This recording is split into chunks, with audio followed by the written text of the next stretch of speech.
पिछली वीडियो में हमने देखा था कि बर्ड्स रिडक्शन का मैकेनिज्म कैसे होता है। इस वीडियो में हम देखेंगे कि जब हमारे पास सब्स्टिट्यूटेड बेंजीन रिंग होती है तो बर्ड्स रिडक्शन कैसे होता है। तो अगर हमारे पास बेंजीन रिंग है और इसके साथ सब्स्टिट्यूएंट भी है और आप इसमें सोडियम, लिक्विड अमोनिया और अल्कोहल का इजाफा करते हैं तो सब्स्टिट्यूएंट इस चीज पर असर रखेगा कि कौन सा कार्बन रिड्यूस होगा। मिसाल के तौर पर अगर आपकी रिंग पर इलेक्ट्रॉन्स निकालने वाला ग्रुप है तो वाई सब्स्टिट्यूट के साथ लगी हुई कार्बन रिड्यूस होगी। और अगर आपके पास रिंग पर इलेक्ट्रॉन डोनेटिंग ग्रुप है यानी इलेक्ट्रॉन अतिया करने वाला ग्रुप है तो सब्स्टिट्यूट के साथ लगी हुई कार्बन रिड्यूस नहीं होगी। इसकी वजह जानने के लिए हम मुख्तलिफ मिसालें देखते हैं, इनके मैकेनिज्म देखते हैं कैसा होता क्यों है। हम इलेक्ट्रॉन विदड्रॉइंग ग्रुप से शुरू करेंगे। तो यहाँ पर हमारे पास बेंजीन रिंग पर इलेक्ट्रॉन विदड्रॉइंग ग्रुप है जो कि एस्टर है और हम सोडियम से शुरू करने जा रहे हैं और हम जानते हैं कि इसके पास एक वैलेंस इलेक्ट्रॉन है। मैं आगे बढ़ती हूँ और इसका मैकेनिज्म करके दिखाती हूँ। ये जो सोडियम पर अकेला इलेक्ट्रॉन है ये इस कार्बन पर जाता है।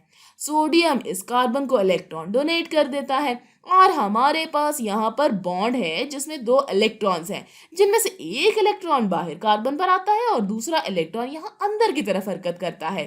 हम अपने दूसरे बॉन्ड को दिखाते हैं। इधर भी ऐसा ही होता है, एक इलेक्ट्रॉन यहाँ अंदर हरकत करता है जबकि दूसरा बाहर कार्बन पर आ जाता है। चले आगे बढ़ते हैं और इन इलेक्ट्रॉन्स की हरकत देखते हैं। तो एक दफा फिर हमारे पास यहाँ ऊपर एस्टर ग्रुप है। हमने इस कार्बन में सोडियम से इलेक्ट्रॉन को शामिल किया है और ये दूसरा इलेक्ट्रॉन हमें इस बॉन्ड से हासिल हुआ है जिससे इस कार्बन पर -1 फॉर्मल चार्ज आ जाता है और यहाँ पर हमारे पास पाई बॉन्ड बन जाता है। यहाँ पर पहले से ही पाई बॉन्ड था और फिर यकीनन इस कार्बन पर एक इलेक्ट्रॉन रह जाता है। तो ये हमारे पास रेडिकल एनाइन है। अगर आपको इलेक्ट्रॉन्स की हरकत समझ में नहीं आई तो आप पिछली वीडियो जाकर देख सकते हैं, फिर आपको मैकेनिज्म की ज्यादा अच्छी तरह से समझ में आ जाएगी। अच्छा, तो मैकेनिज्म के अगले मरहले में हमें मालूम है कि प्रोटोनेशन होती है। तो हमारे पास अल्कोहल है जो कि एनाइन को प्रोटोनेट करने जा रही है। तो ये इलेक्ट्रॉन इस प्रोटॉन को लेते हैं और इन इलेक्ट्रॉन्स को ऑक्सीजन पर छोड़ देते हैं। चले आगे बढ़ते हैं और इसका नतीजा बनाते हैं। तो हमारे पास रिंग है, पाए इलेक्ट्रॉन्स है, ऊपर यहाँ पर इलेक्ट्रॉन विदड्रॉइंग ग्रुप है मतलब कि एस्टर है और इस कार्बन पर इलेक्ट्रॉन है और एक हाइड्रोजन तो पहले से ही इस कार्बन के साथ जुड़ा हुआ है और वो इलेक्ट्रॉन प्रोटॉन को हासिल करते हैं और अब इस कार्बन के साथ दो हाइड्रोजन जुड़े हुए हैं। हमारे मैकेनिज्म के तीसरे मरहले में इलेक्ट्रॉन होगा, क्योंकि हम जानते हैं कि पहले मरहले में इलेक्ट्रॉन, दूसरे में प्रोटॉन, तीसरे में फिर इलेक्ट्रॉन होगा। लिहाजा हम सोच सकते हैं कि इधर एक और सोडियम आता है जिसके पास एक वैलेंस इलेक्ट्रॉन है और ये अपना वैलेंस इलेक्ट्रॉन इस कार्बन को डोनेट करने जा रहा है जिसके पास पहले से ही एक इलेक्ट्रॉन है। ठीक है, चले आगे बढ़ते हैं और इसका नतीजा बनाते हैं। तो अब मेरे पास रिंग है, पाई इलेक्ट्रॉन्स है, हाइड्रोजन कार्बन के साथ बॉन्डेड है, रिंग के ऊपर एस्टर ग्रुप है, मेरे पास इस कार्बन पर एक इलेक्ट्रॉन है और सोडियम ने भी अभी इसे एक इलेक्ट्रॉन डोनेट किया है जिसकी वजह से इस पर -1 फॉर्मल चार्ज आ जाता है। ये हमारा एनाइन है और हमारे मैकेनिज्म का आखिरी मरहला प्रोटोनेशन है। लिहाजा मैं आगे बढ़ूंगी और दिखाऊंगी कि एनाइन इस अल्कोहल से प्रोटॉन को हासिल कर लेता है। मैं इसका नतीजा बनाती हूँ। तो मेरे पास रिंग है, मेरे पास ये पाई इलेक्ट्रॉन्स हैं, इस कार्बन पर हाइड्रोजन है और यहाँ पर एस्टर ग्रुप है और मैंने इस कार्बन पर प्रोटॉन का इजाफा किया है। तो ये हमारा फाइनल प्रोडक्ट है। आप देख सकते हैं कि जो कार्बन हमारा इलेक्ट्रॉन विदड्रॉइंग ग्रुप के साथ लगा हुआ है वो रिड्यूस हुआ है, इसने प्रोटॉन को हासिल किया है। सवाल यह है कि हमें यही प्रोडक्ट क्यों हासिल हुआ है।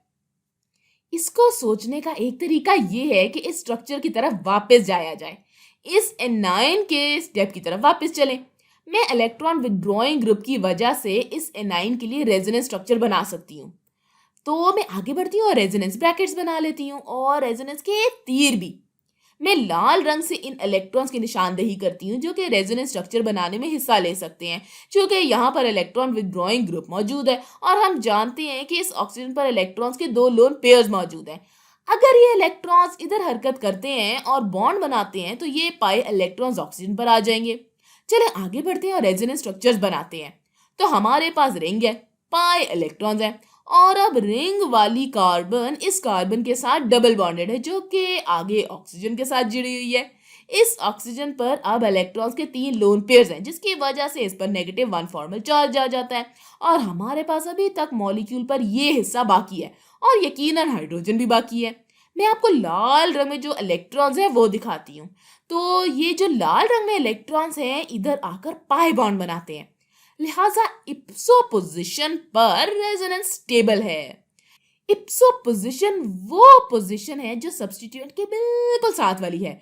तो ये रिंग पर ये कार्बन है जो हमारे सब्स्टिट्यूएंट के साथ बॉन्डेड है और इलेक्ट्रॉन विड्रॉइंग ग्रुप की मौजूदगी की वजह से इस पोजीशन पर इलेक्ट्रॉन डेंसिटी स्टेबलाइज है।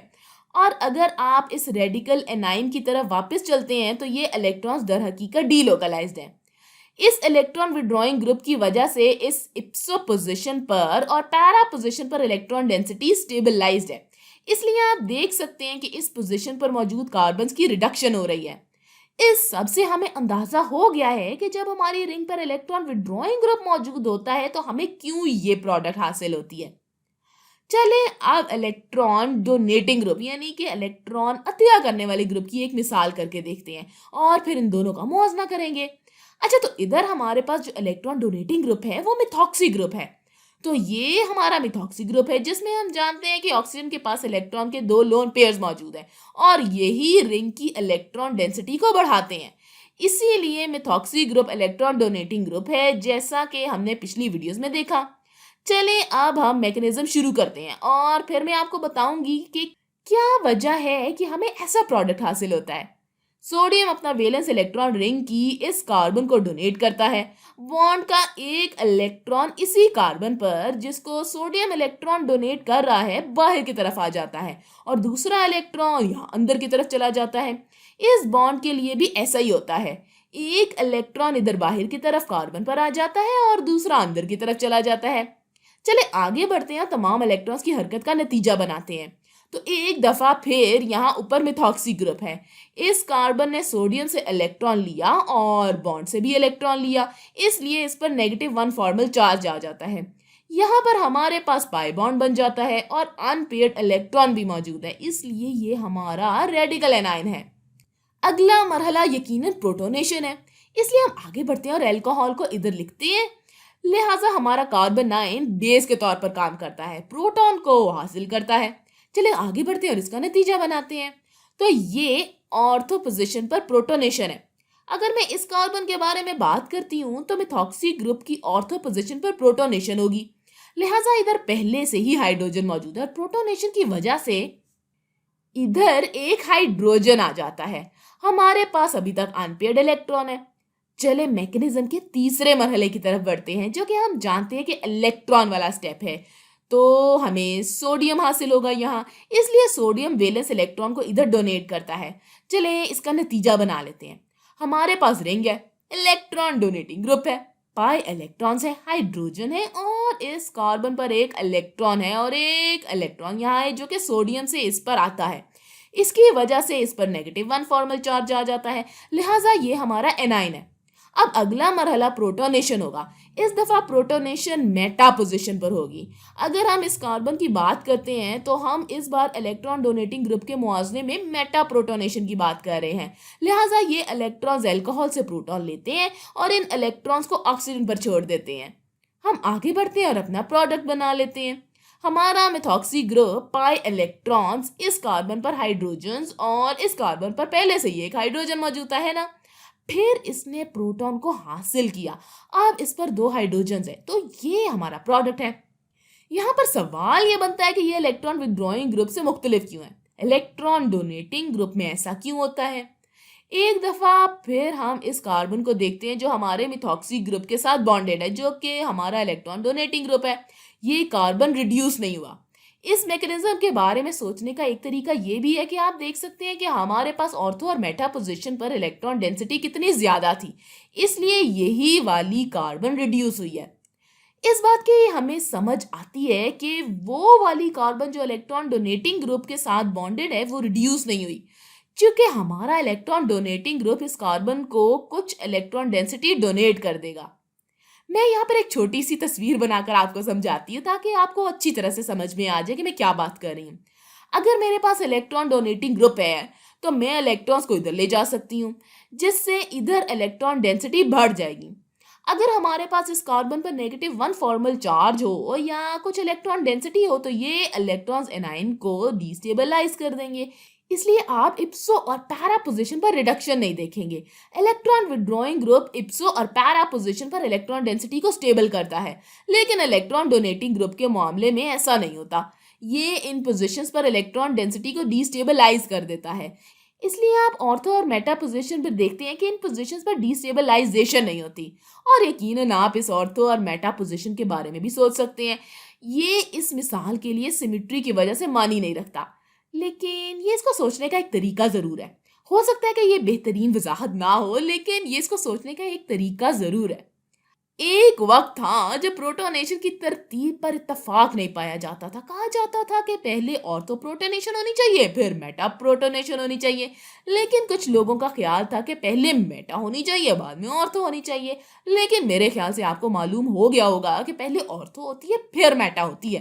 खैर, इस सब से आपको मालूम हो गया होगा कि इलेक्ट्रॉन विड्रॉइंग ग्रुप और electron donating group birth reduction पर क्या असर रखते हैं।